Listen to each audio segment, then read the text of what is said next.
Olá, queridos amigos da TVU, eu sou o Padre Márcio Tadeu, esse é mais um programa Verdade em Questão. E a gente tem discutido o papel da comunicação. No mundo da comunicação, onde todos fazem comunicação, tem o direito hoje, através das redes sociais, de se comunicarem, ou mesmo de instrumentos mais particulares, como o WhatsApp, que você envia notícias e muitas vezes as cria de maneira mentirosa. Há uma grande reação de um poder. O poder que de fato tem que regular as coisas, que é o poder judiciário. Leis que muitas vezes querem passar nos congressos, não só do Brasil, mas de outros países, que regulamentam talvez a profissão mais importante do mundo, desde que o mundo é mundo: contar histórias, criar uma crônica histórica, falar de um fato à luz de uma visão. Esse é o tema do nosso programa de hoje, que eu conto com um jornalista muito feliz no seu trabalho aqui de Votuporanga, que é o José Luiz Lansoni. Seja bem-vindo. Obrigado. Que Deus te abençoe. E obrigado por aceitar esse desafio, né? Porque dentro do seu trabalho há o desafio, o grande desafio de fazer com que o fato ele seja, vamos dizer assim, espelhado nas tuas palavras, nas tuas imagens, como ele é. Que acho que essa é a grande responsabilidade ética do jornalista, né? Mas hoje dizer a verdade, como em todo o tempo, né? Incomoda o grande. Antes incomodava na força, na pressão. Hoje eles usam a intimidação do poder judiciário. É isso que tem acontecido, Zé Luiz? É isso. Primeiro, obrigado, é um prazer estar aqui no programa. Agradecer também o pessoal da TV Unifev. E o senhor falou tudo, né? Acho a sua explanação muito feliz. Inclusive essa de que todos nós somos jornalistas, todos que estão nos assistindo hoje são jornalistas, inclusive de fato e de direito. Depois a gente tem a oportunidade de explicar isso. Mas, e essa questão também que o padre disse que o jornalismo é uma das profissões mais antigas. Por quê? Porque desde que o mundo é mundo, se conta história, né? E o jornalista... Então, quando você pega aquelas pinturas, eu nem me lembro, rupestres, né? Exato. O que o cara tá, né? Nas cavernas, né? Nas cavernas. O que ele tá? Ele tá ele já desenhava mostrando um fato e deixando esse fato possível de até hoje, 20, 30 mil anos depois, a gente revelar esse fato, né? Com certeza. E em relação à questão de cerceamento, de violência, então hoje temos situações que preocupam não só a nós profissionais, como várias entidades que defendem os jornalistas.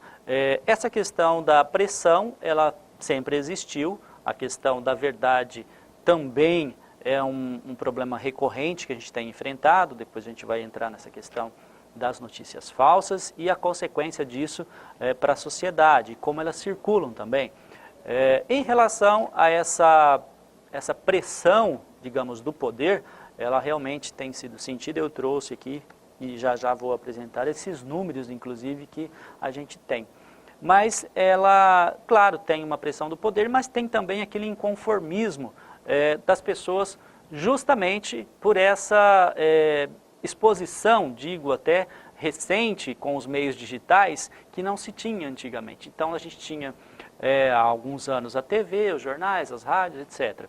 E de uns anos para cá, a gente tem as tão comentadas e faladas redes sociais que estão também disseminando esse conteúdo, seja ele o próprio conteúdo gerado pelas TVs, o conteúdo verdadeiro, como também o falso. E muitas vezes essas coisas se misturam e acaba trazendo aí a exposição exacerbada até das pessoas, e por isso elas estão recorrendo ao judiciário. Então, essa judicialização, né, da imprensa tem, inclusive, inviabilizado o trabalho de muitos veículos. Temos aqui na região, por exemplo, um caso bem conhecido que da gente, um jornal que simplesmente fechou, um jornal muito tradicional, por conta de ações, várias ações, e que não houve como continuar, e ele acabou fechando. E, inclusive, fechou com os processos ainda em andamento. Então, é a nossa preocupação atual, sim.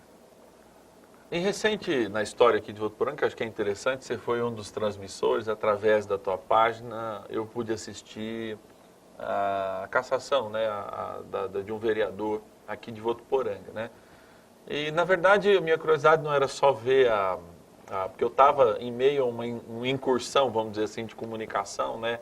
No outro dia eu falei, eu vou usar até esse tema, que é segunda-feira, minha palestra é amanhã, na terça, para ver um pouco o que está acontecendo nesse contexto e como as pessoas comentam, né?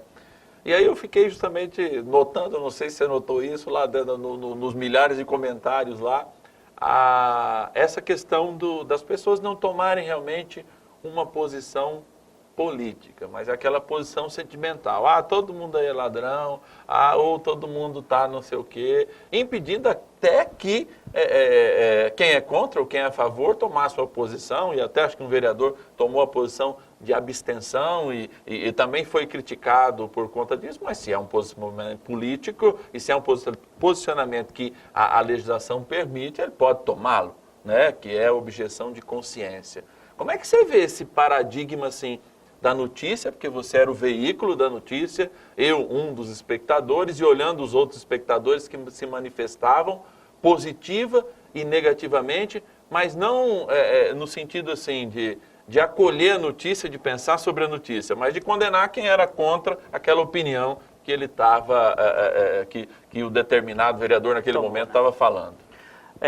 Dá medo também das pessoas, não é? Porque isso tem trazido um outro problema. Nós temos, além dos processos que eu vou apresentar aqui, os números, temos já, e as pessoas não estão, muitas vezes, sabendo disso, e seja por ignorância, né, ignorância no sentido do conhecimento, ou até naquele afã de dizer o que pensa, de explanar a sua ideia, elas estão também sofrendo as consequências. Então, existem casos em Votuporanga, e isso é importante que quem está nos assistindo saiba, existem casos de demissão por justa causa, de críticas à empresa ou à representante da empresa.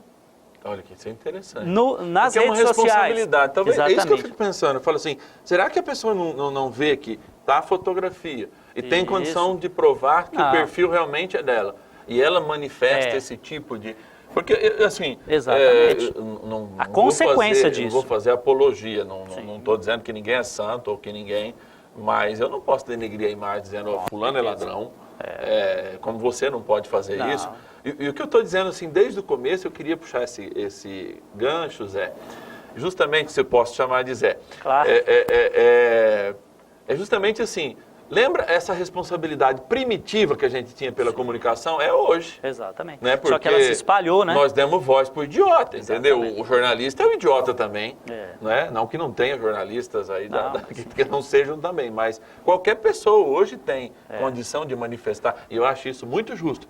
Mas qualquer pessoa também tem que tomar cuidado, porque ela vive dentro de uma sociedade, uma rede social, de um regramento. De um regramento, de um mínimo de respeito, né? Exatamente. E que eu acho que quem tem o compromisso de levar a notícia de maneira séria, segue. Exato. Você está falando de números, eu estou muito curioso para ver esses números de judicialização aí do jornalismo. Só para quem está nos assistindo, né, ter uma noção, então, do que a imprensa sofre também com o seu trabalho.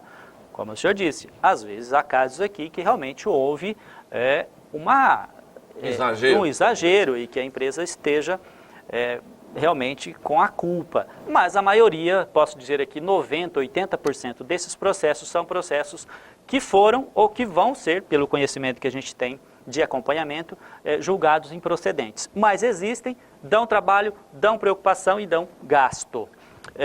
Então vamos lá, vamos começar pela região Rio Preto, uma pesquisa que eu fiz aqui de processos. Um jornal de Rio Preto tem 9 processos. Uma TV de Rio Preto, 6 processos. Outra TV, 5 processos. E uma outra TV, 1 processo. Então, somando todos, são 12 processos de televisão, mais o 9 de um jornal. E uma rádio também, que é de Mirassol, mas que entrou aqui na pesquisa, tem mais um processo recente, inclusive. Santa Fé do Sul. Santa Fé do Sul As rádios de Santa Fé, em geral, têm 3 processos e os jornais, 4 processos. Araçatuba, aqui na nossa região também. Araçatuba são 4 processos contra rádios, 7 processos contra jornais e 2 processos contra TVs. Fernandópolis, aqui pertinho, vizinho, está nos assistindo aqui pela televisão, a TV chega lá agora, inclusive digital, né, Luciano? Então, Fernandópolis, 2 processos contra jornais, 1 processo contra uma rádio. Votuporanga aqui, contra a gente, pessoas aqui de Votuporanga, empresas aqui. São 4 processos contra TVs, 2 processos contra rádios, 2 processos contra jornais e 1 processo contra um site.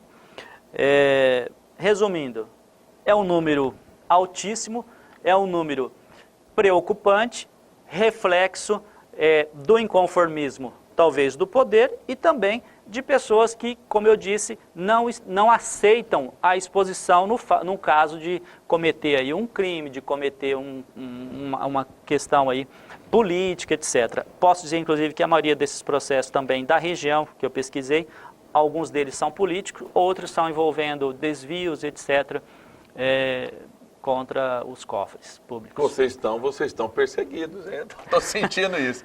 A gente vai num pequeno intervalo e volta com Verdade em Questão daqui a pouquinho. Eu te espero, hein? Tua audiência é muito importante porque esses assuntos realmente eles dizem a respeito da nossa vida, da notícia e das escolhas que a gente tem que fazer como seres humanos.